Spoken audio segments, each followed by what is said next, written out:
अस्सलाम वालेकुम students, welcome back to the channel mathematics by Arif Panjwani. आज हम स्टार्ट कर रहे हैं चैप्टर नंबर 5, एक्सरसाइज 5.1 से स्टार्ट करेंगे। Differentiation of vector function start कर रहे हैं। लास्ट हमने कंप्लीट किया था एक्सरसाइज 4.4 और चैप्टर नंबर 4 हमारा कंप्लीट हो गया था। अल्हम्दुलिल्लाह से आज चैप्टर नंबर 5 को स्टार्ट करेंगे, डिफरेंशिएशन ऑफ वेक्टर फंक्शन। तो चैप्टर 3, 4 एंड 5 ये तीनों चैप्टर्स जो हैं ये डिफरेंशिएशन से मैटर करते थे। उसी की एप्लीकेशन थी सारी। अब यहाँ पर जो लास्ट हमारे पास है वो डिफरेंशिएशन ऑफ वेक्टर फंक्शंस है। वेक्टर फंक्शन को डिफरेंशिएट करना सीखना है। यहाँ पर कुछ थोड़ा बहुत चंक्स जो चीज़ें हैं वो चैप्टर नंबर 2 लिमिट्स जो है, यहाँ पर फंक्शन ऑफ लिमिट्स, वो अभी तक हमने पढ़ा नहीं है, लेकिन उसकी भी कुछ चीज़ें इसके अंदर इंप्लीमेंट है। इंशाल्लाह चैप्टर 5 कंप्लीट होगा तो हम चैप्टर 2 पे ही मूव करेंगे। वो मैं आपको समझाता रहूँगा किस किस तरीके से करना है। अब मैं एक्सरसाइज 5.1 स्टार्ट कर रहा हूँ। क्वेश्चन नंबर 3 से स्टार्ट करो। Question 1-2 is not important for short और लॉन्ग। क्वेश्चन 1-2 में भी एमसीक्यूज में आपके पास आ सकता है। तो एमसीक्यूज की जब मैं अलग से वीडियो बनाऊंगा तो तब मैं इसको कवर अप कर दूंगा, ठीक है। इसीलिए मैं क्वेश्चन नंबर 3 से स्टार्ट कर रहा हूँ। 3, 4, 5, 6 इंशाल्लाह इन चारों क्वेश्चंस को कंप्लीट करेंगे। तो बेसिकली हमारे पास क्वेश्चन क्या है, एक्सरसाइज 5.1 स्टार्ट कर रहे हैं। यू वेक्टर गिवन है t square i minus 2j, v हमें गिवन है 2ti minus 5k। R vector function h is equal to 3t is a scalar function, then find the following. तो basically सवाल क्या कह रहा है, part limit t belongs to 0, उसको पढ़ते हैं। लिमिट t बिलोंग्स टू 0, फिर vector t u vector plus v vector plus हो रहा है, ठीक है। अब इसको करेंगे क्या, ये जो बाहर लिमिट है पहले तो मैं इन दोनों को अलग अलग लिमिट्स दे दूंगा, ठीक है। दोनों को अलग अलग करके लिमिट्स दे दूंगा। तो इसको इस तरीके से लिखा जाएगा हमारे पास, लिमिट टी बिलोंग्स टू 0, ठीक है। यहाँ पर हमारे पास आ जाएगा यू वेक्टर के लिए टी स्क्वायर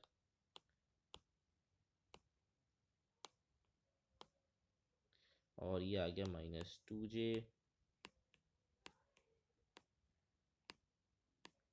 अब बीच में प्लस का साइन है, प्लस। अब जो दूसरा v है उसके साथ अलग लिमिट दे दी,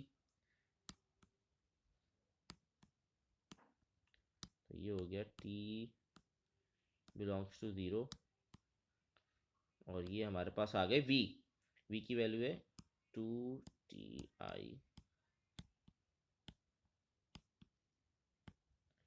और ये हो गया माइनस 5k। अब बेसिकली ये लिमिट करती क्या है, अब जब मैं लिमिट अप्लाई करूंगा यहाँ पर तो इससे होगा ये कि ये कह रहा है लिमिट्स बिलोंग करती है t इक्वल टू 0। इसका मतलब जहाँ जहाँ t है वहाँ 0 पुट कर दें, ठीक है। तो यहाँ पर मैं क्या होगा हमारे पास, अब लिमिट अप्लाई कर दी, इस फंक्शन पे अप्लाई कर रहा हूँ, तो जहाँ जहाँ t होगा वहाँ 0 पुट कर दूंगा। 0 का स्क्वायर, क्योंकि t के ऊपर स्क्वायर लगा था, ये अपनी जगह पर रहेगा। अब दूसरी टर्म के साथ तो मेरे पास एज इट इज आ जाएगा, ठीक है। ये हमारे पास एज इट इज आ गया। इसी तरह इस टर्म पर भी यही करूंगा, लिमिट अप्लाई कर दूंगा मैं। ये हो गया 0 5k, ठीक है जी। अब क्या करना है, सिंपल हमें, ये तो हमारे पास 0 से मल्टीप्लाई हो गया, 0 हो गया, तो यहाँ पर बच जाएगा माइनस 2j, ठीक है।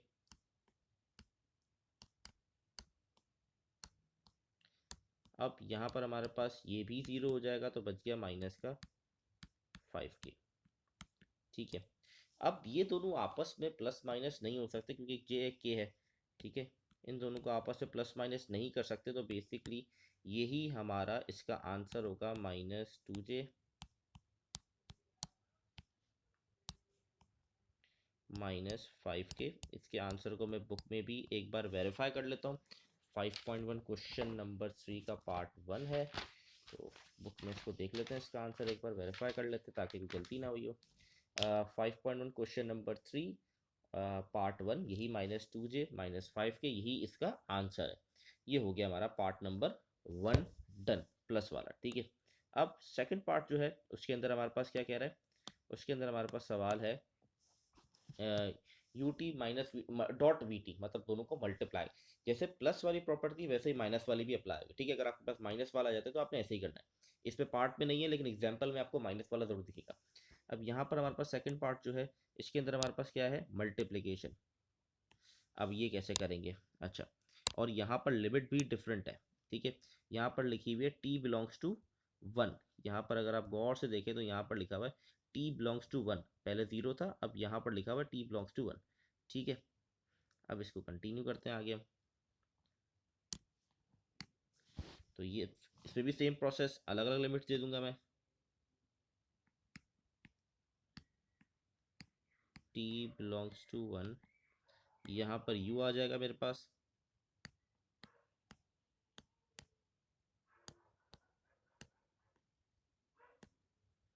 यहाँ आ गया मेरे पास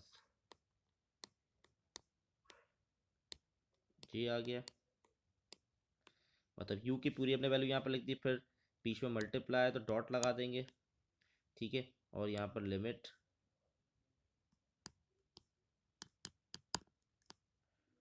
t बिलोंग्स टू 1, और यहाँ पर v की वैल्यू आ जाएगी, वो हमारे पास है 2t i -5k, ठीक है। ये हमारे पास होगा। अब लिमिट अप्लाई कर देंगे, लिमिट यहाँ पर 1 है, मतलब आपके पास जहाँ जहाँ t है वहाँ वहाँ आपने, जैसे यहाँ पर है यहाँ 1 आ जाएगा, इसी तरह यहाँ पर भी 1 आ जाएगा। तो यहाँ पर लिमिट अप्लाई कर दी मैंने, तो ये बन जाएगा हमारे पास i, क्योंकि t की जगह 1 पुट करेंगे तो 1 का स्क्वायर 1 ही होता है, ठीक है। और ये 2j एज इट इज आ गया,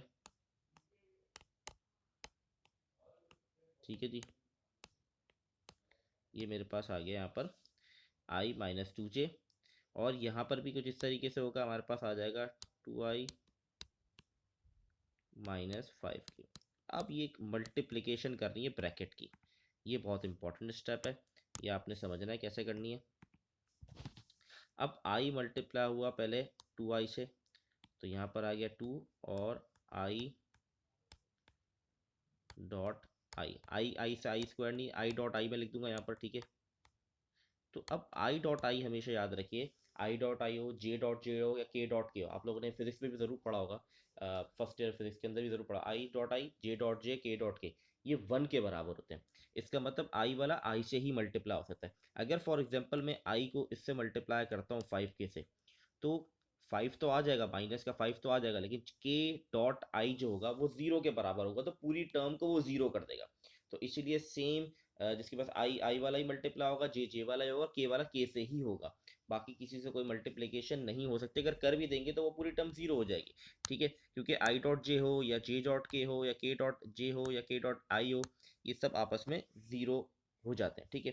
तो यहाँ पर आई वाला सिर्फ 2i से मल्टीप्लाई हो सकता है, अगर आई वाले को 5k से मल्टीप्लाई करूंगा तो 0 हो जाएगा, क्योंकि आई डॉट के 0 के बराबर। इसी तरीके से ये वाला अगर मैं आई से मल्टीप्लाई करूंगा तो जे डॉट आई, ये भी 0 के बराबर। अगर मैं इसको इससे मल्टीप्लाई कराऊँ तो इससे भी जे डॉट के बनेगा, वो भी 0 के बराबर। तो सब चीज़ें 0 हो जाएंगी। यहाँ पर क्या हो जाएगा, आई डॉट आई हमारे पास 1 के बराबर होता है, तो इसकी जगह लिख दूंगा 1। तो इसका फाइनल आंसर आ जाएगा मेरे पास 2। इसको भी मैच कर लेते हैं आंसर को, तो इसका आंसर हमारे पास 2 है। बुक में देख लेते हैं बुक में क्या आंसर आया हुआ है, तो बुक के अंदर भी आंसर 2 है, तो ये भी हमारा क्वेश्चन ठीक है। आप बढ़ते हैं नेक्स्ट क्वेश्चन के ऊपर, क्वेश्चन नंबर 3 के ऊपर मूव करते हैं, मतलब part number 3, not question number 3। अच्छा, क्वेश्चन नंबर पार्ट 3 जो है वो थोड़ा डिफरेंट है। बेसिकली यहाँ पर वेक्टर में होता क्या है, डॉट प्रोडक्ट होता है और क्रॉस प्रोडक्ट। जो अभी हमने सेकंड पार्ट के, वो बेसिकली डॉट प्रोडक्ट कहलाता है, सही है। अब जो थर्ड पार्ट है वो क्रॉस प्रोडक्ट है। अब क्रॉस प्रोडक्ट और डॉट प्रोडक्ट में किस तरीके से सॉल्व करते हैं वो मैं आपको समझा देता हूँ, थोड़ा सा डिफरेंट है, ठीक है। पहला स्टेप सेम है, लिमिट भी यहाँ पे 1 के बराबर है। तो फर्स्ट स्टेप, अच्छा पार्ट 3 सॉल्व कर रहे हैं क्वेश्चन नंबर 1 का। लिमिट t बिलोंग्स टू 1, पहले u की वैल्यू लिख दी हमने, ठीक है। u की वैल्यू हमारे पास है टी स्क्वायर -2j, यहाँ आ गया क्रॉस प्रोडक्ट का sign, limit t belongs to 1, यहाँ मेरे पास आ गया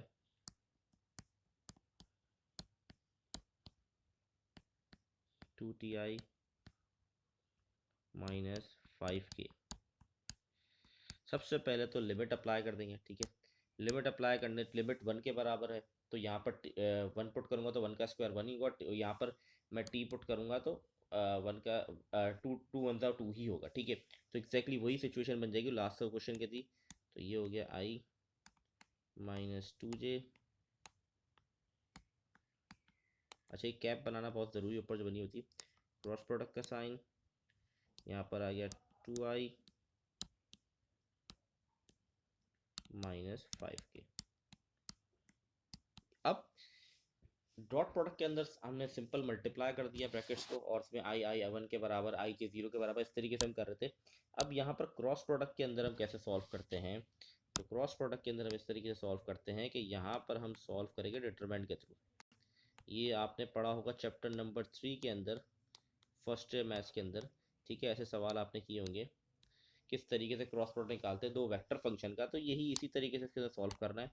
तो पहला फंक्शन मेरे पास ये है, आई की वैल्यू कुछ नहीं मतलब 1 है, इसकी हो गई -2, और के नहीं है तो 0। ये सेकंड हो गई मेरे पास 2, जे नहीं है 0, ये -5। तो अब देखते हैं यहाँ पर हमारे पास बेसिकली आंसर आता क्या है, तो इसके आंसर को गो थ्रू कर लेते हैं। डिटरमिनेंट निकालना आई होप आप सबको आता होगा। तो ये हमारे पास आ गया आई -2, 0, 0, -5 -j,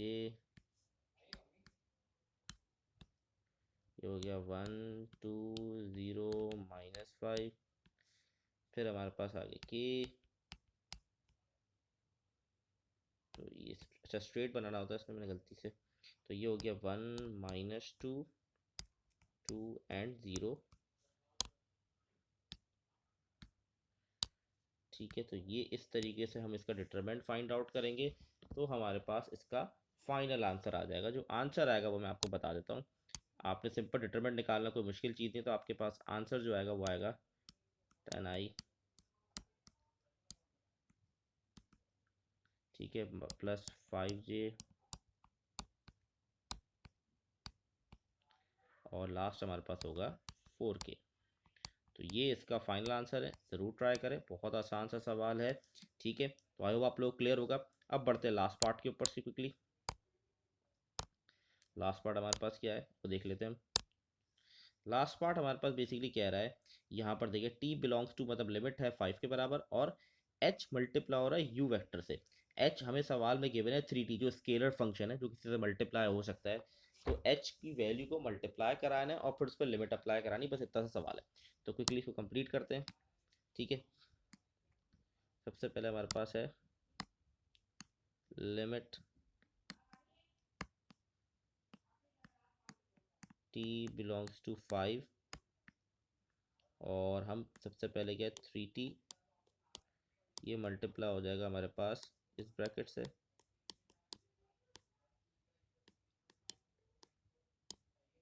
और यहाँ पर है 2j, तो 3t को अंदर मल्टीप्लाई करा देंगे और फिर लिमिट अप्लाई कर देंगे, ये हमारा आंसर हो जाएगा। तो मल्टीप्लाई कराएंगे तो क्या बन जाएगा 3t³ माइनस 6t, अच्छा आई लिखना भूल गया, ठीक है। अब यहाँ पर लिमिट यहाँ पर कंटिन्यू चलती रहेगी, ठीक है। अब यहाँ पर लिमिट अप्लाई करा दूंगा, तो यहाँ आ गया 5 का क्यूब, यहाँ आ गया 5, तो इसका आंसर मेरे पास 5 का क्यूब हमारे पास क्या होता है 125, 125 को 3 से मल्टीप्लाई करूंगा तो मेरे पास बन जाएगा 375,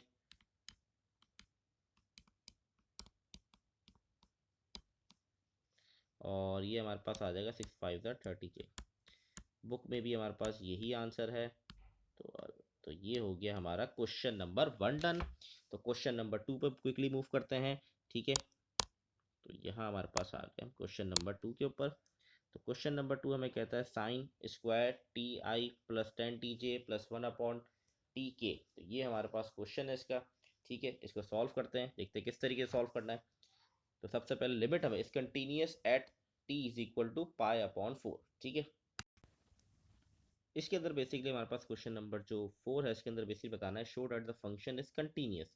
ये फंक्शन कंटिन्यूस है कि नहीं, तो किस तरीके से हम बताएंगे। बेसिकली इसका मतलब ये है कि डायरेक्टली हम t की वैल्यू π/4 पुट करके देखें, और इसके बाद हम क्या करें, इसके बाद हम क्या करें लिमिट्स अप्लाई करके देखें, तो दोनों का आंसर सेम आना चाहिए। ऑब्वियसली बात है सेम ही आएगा और ये फंक्शन कंटिन्यूस ही होगा, ठीक है। सिंपल इसका मतलब ये है कि हमने सिंपल यहाँ t की जगह π/4 पुट कर दिया, तो जहाँ जहाँ हमारे पास जहाँ जहाँ हमारे पास टी होगा हम पाई अपॉन 4 लिख देंगे।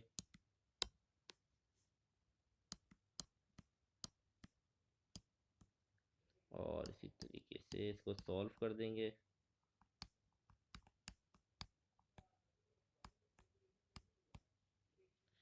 ये हो गया प्लस 1 अपॉन पाई अपॉन 4 और यहाँ आ जाएगा मेरे पास के। ठीक है, अब साइन पाई अपॉन 4 हमारे पास क्या आएगा, वो आएगा √2/2। इस पर स्क्वायर अप्लाई कर देंगे तो बन जाएगा 1/2। ठीक है, आई प्रूफ करना है, बहुत सिंपल सा सवाल है। यहाँ पर हमारे पास अब 10 को ट्राई करते हैं। 10 हमारे पास पाई अपॉन 4 1 के बराबर 1j आ गया और ये एज इट इज रेसिप्रोकल हो गया, बच जाएगा 4/पाई के। तो ये हमने क्या किया, हमने डायरेक्टली पुट कर दी वैल्यूज को। ठीक है, डायरेक्टली वैल्यू पुट कर दी तो हमारे पास ये आंसर है। अब हम क्या करेंगे, लिमिट्स के तरीके से हम पुट करेंगे, मतलब लिमिट्स लिखेंगे, limit t belongs to pi upon 4 और फिर हम t के अंदर पुट करेंगे पाई अपॉन 4, तब भी आंसर सेम आएगा। तो हम कहेंगे फंक्शन जो है बेसिकली कंटिन्यूस फंक्शन है। बस इतना सा प्रोसेस है, कोई ऐसी मुश्किल चीज़ नहीं है, वही प्रोसेस है और आसान है। ठीक है, तो हम कहेंगे फंक्शन इज कंटिन्यूस। अब इसको आगे प्रोसेस कर लेते हैं, इसको कंप्लीट कर लेते हैं। ठीक है, तो अब सिंपल हमें क्या करना है, अब मैं कहूँगा limit t belongs to pi upon 4। ठीक है, t belongs to pi upon 4, function हमारे पास क्या है, साइन स्क्वायर t, और ये हो गया हमारे पास tan t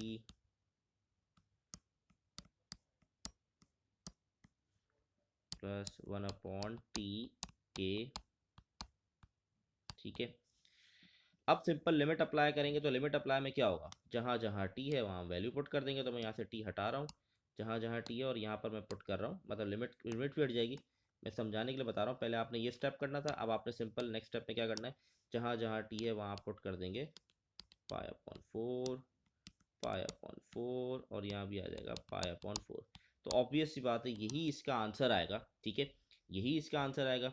तो लिमिट अप्लाई करने से भी आंसर इसका सेम आया, तो हम कह देंगे भाई फंक्शन जो है कंटिन्यूस है। ठीक है, at t equal to pi upon 4। तो फंक्शन जो है कंटिन्यूस हो गया जब t equal to pi upon 4 है। ठीक है, तो हम लिखते हैं, ठीक है, ये आपका आंसर हो जाए, क्वेश्चन नंबर 4 आपका डन हो गया। अब क्वेश्चन नंबर 5 भी इसी तरीके से होगा, उसमें भी यही चीज़ करनी है हमें। ठीक है, उसके अंदर भी एग्जैक्टली यही चीज़ हमें इम्प्लीमेंट करनी है। कैसे, सवाल क्या है, show that the function 2/ti plus t³ upon 2t³ - 5 और j प्लस 1/e⁻t के इस कंटिन्यूस है, t is equal to infinite. सही है, अब ये इसको क्या करेंगे, इसको देखते हैं। सही है, इस फंक्शन को देखते हैं कि हम इसको कैसे अप्लाई करेंगे लिमिट्स में। ठीक है, सबसे पहले तो हम इन्फिनिटी सबसे पहले डायरेक्टली पुट कर देंगे, ये इन्फिनिटी का साइन होता है। ठीक है, 2/∞i। अब एक चीज़ मैं करने वाला हूँ जो बड़ा इंपॉर्टेंट, प्रीवियस सवाल में नहीं की, इसमें कर रहा हूँ। वो क्या है, ये जो सेकंड टर्म है इसको थोड़ा चेंज करूँगा। क्या चेंज करूँगा, t³ आ गया, नीचे से मैंने t³ कॉमन ले लिया, एक तरीके से ज़बरदस्ती का कॉमन, क्योंकि कॉमन आ नहीं रहा है। ठीक है, अब जब आप इस तरीके का कॉमन लेते हैं तो क्या फ़र्क पड़ता है वो देखें। जब मैंने कॉमन ले लिया t³ तो 2 के साथ t³ था वो कॉमन था, बाहर आ गया। 5 के पास तो t³ था ही नहीं, तो उससे कॉमन कैसे ले। जब आप इस तरीके से कॉमन लेते हैं तो जिसके पास वो कॉमन एलिमेंट नहीं है उसके आप डिवाइड में लिख देते हैं, तो ये डिवाइड में आ जाएगा t³। ठीक है, ठीक है, अभी मैं लिमिट अप्लाई नहीं कर रहा, पहले सिंप्लीफिकेशन कर लेता हूँ, वो मतलब ये वैल्यू पुट नहीं कर रहा मैं। ठीक है, अभी सिंप्लीफिकेशन कर लेते हैं, फिर नेक्स्ट स्टेप में इसको करके दिखाता हूँ। ठीक है, मैंने कॉमन ले लिया और ये बन गया e⁻t के। ठीक है, अब यहाँ पर हुआ क्या, जब मैंने कॉमन लिया तो ये t से t कट गया। अब ये करने की वजह क्या थी, अब जब मैं इन्फिनिटी पुट करूँगा तो 2/∞ आ गया प्लस 1/2 माइनस 5/∞ प्लस 1/e⁻∞ के। अब ये इसलिए किया क्योंकि हमें ये आपको इन्फिनिटी की प्रॉपर्टी पता होनी चाहिए कि इन्फिनिटी की वैल्यू क्या होती है। अगर किसी भी नंबर को मैं डिवाइड कराता हूँ इन्फिनिटी से तो वो बराबर होता है 0 के। ठीक है, तो ये तो हो गया पूरा 0 प्लस 1 2, ये भी 0 हो गया क्योंकि नंबर किसी भी नंबर को अगर डिवाइड करा तो इन्फिनिटी 0। इसी तरीके से ये जो हमारे पास है ये भी हमारे पास 1/e की पावर, तो ये भी हो गया हमारे पास 1/इन्फिनिटी 0 के बराबर। तो हमारे पास बच क्या गया, अच्छा ये लिखना, तो हमारे पास जो आंसर आ गया वो आ गया 1/2j। ठीक है, एग्जैक्टली सेम प्रोसेस आप इसमें करेंगे जब आप लिमिट अप्लाई करके दिखाएंगे। बस आपने लिमिट लिखना है, नीचे लिखना है t बिलोंग्स टू हमारे पास इन्फिनिटी, और जैसे हमने प्रीवियस सवाल किए तो उसी तरह सॉल्व करना है, 1/2j ही आपका आंसर आएगा। तो ये हो गया आपका क्वेश्चन नंबर 5 बीडन। अब क्वेश्चन नंबर 6 पे मूव करते हैं, आसान सा क्वेश्चन है, क्विकली हो जाएगा, वो भी बेसिकली छोटा सा सवाल है, तो इसको क्लियर, आई होप ये क्लियर होंगे आपको क्वेश्चन। तो for what value of T the following vector function are continuous. अच्छा, ये कह रहा है कौन सी वैल्यू होंगी टी की फॉलोइंग वेक्टर आर कंटिन्यूस। अच्छा, ऊपर आपसे बता दिया कि भाई ये continuous T equal to π/4, continuous T equal to infinity. अब यहाँ पर वो टी की वैल्यू निकाल कर बतानी है कि किस वैल्यू पर वो बेसिकली हमारे पास कंटिन्यूस होगा। ठीक है, तो बेसिकली इसके अंदर रूल ये होता है लिमिट्स का कि आपका डिनोमिनेटर में जीरो नहीं आना चाहिए। बहुत इंपॉर्टेंट रूल है कि आपका डिनोमिनेटर में जीरो नहीं है, क्योंकि 1/0 किसके बराबर हो जाता है, इन्फिनिटी के बराबर हो जाती है लिमिट्स। जब लिमिट चैप्टर 2 पढ़ेंगे उसमें ये डिटेल में चीज़ें पढ़ेंगे। ठीक है, तो अब इसके अंदर क्या कर रहा हूँ मैं, सबसे पहले यहाँ पर देखा मेरे पास, यहाँ पर लिखा हुआ है ln t+3।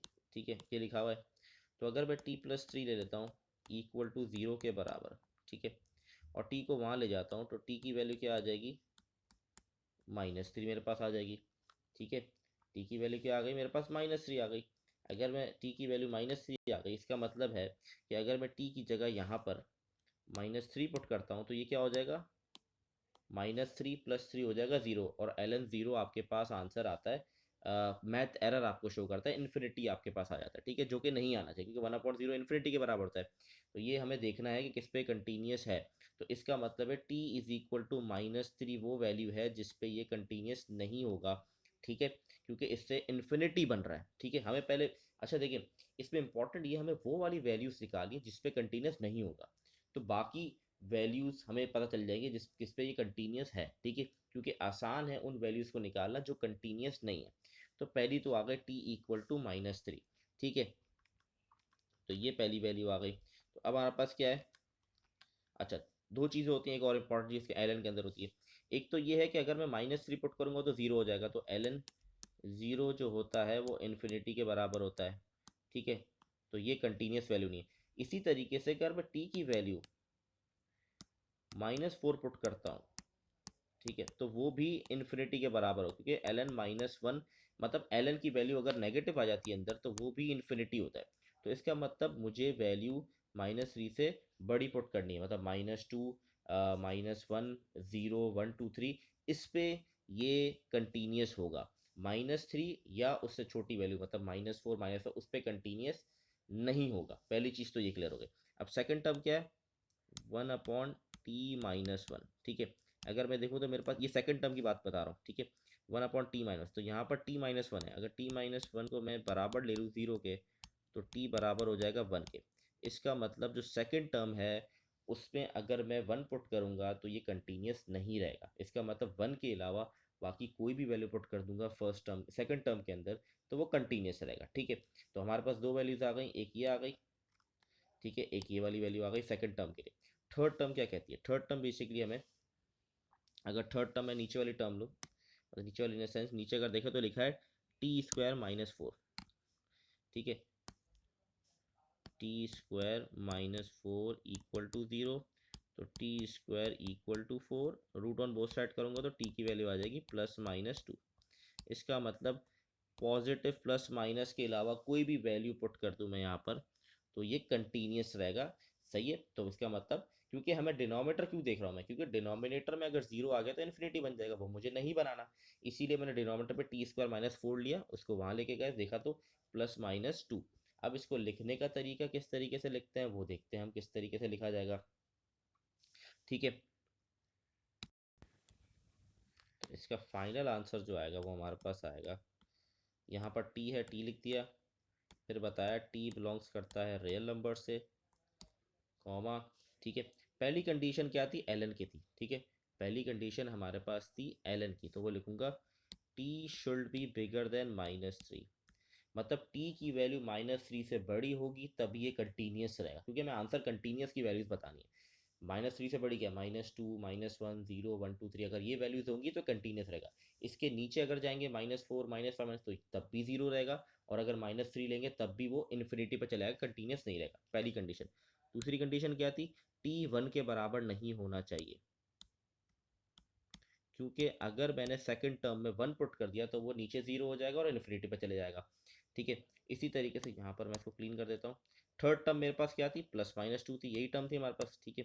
तो मैं लिखूंगा t is should not be equal to +-2, तो ये इसका हो गया answer done. I hope clear होगा। इसका सेकंड पार्ट आप लोग को ट्राई करें, बड़ा आसान सा टाइप मतलब इसका पार्ट है, कोई मुश्किल पार्ट नहीं है, बहुत इजी है, इसको ट्राई करें। अगर आपसे नहीं होता तो आप मुझे बता दें, मैं आपको इंशाल्लाह इसका सॉल्यूशन शेयर कर दूंगा। आई होप आपको एक्सरसाइज 5.1 क्लियर होगी, और यहाँ पर एक्सरसाइज 5.1 कंप्लीट हो गई है। मैंने पहले ही बताया, फिर रिपीट कर रहा हूँ, उसका क्वेश्चन 1 और क्वेश्चन 2 इंशाल्लाह जब हम एमसीक्यूज करेंगे, क्योंकि उसके लिहाज से वो इंपॉर्टेंट है, तो एमसीक्यूज की जब वीडियोस बनेंगी तो उसमें ये सारी चीज़ें कवर हो जाएंगी, ठीक है।